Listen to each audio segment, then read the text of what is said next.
Ongoing migrant crisis. Another 24 Cuban migrants picked up by Border Patrol today after making landfall in the Florida Keys. Now, this past week alone, more than 200 Cubans have been repatriated in separate interdictions. And this is just the latest in what's become a record amount of asylum seekers making the dangerous journey. And the DeSantis administration is now considering taking new action to mitigate the migrant crisis. But the plan is causing some controversy.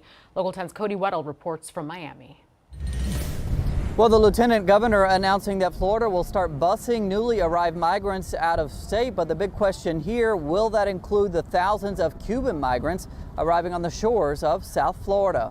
Lo va a enviar muy francamente a el estado de Delaware, el estado del presidente. Florida Lieutenant Governor Jeannette Nuñez's controversial comments given to talk radio station Actualidad Radio this week. Nuñez suggesting Florida will join states like Arizona and Texas in busing newly arrived migrants to other parts of the country. But she said Florida will send them to Delaware, the home state of President Biden. But her comments problematic for South Florida. Migrants elsewhere have volunteered to board these buses. Most Cubans arriving here plan to stay here. I'm actually in shock that she would say something like this. Democrats pouncing today. Gubernatorial candidate Nikki Fried speaking to Local 10 via video call. There is no way for this actually to even happen.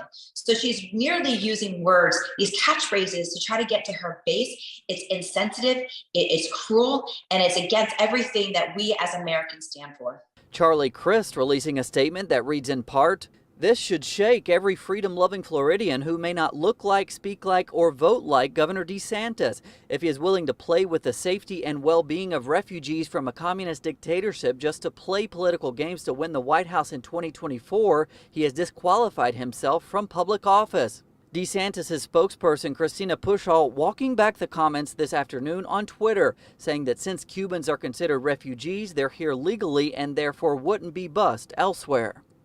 And we did reach out to Charlie Crist for an on-camera interview today. His team couldn't work us into his schedule. We also reached out to Governor DeSantis as well as Lieutenant Governor Nuñez.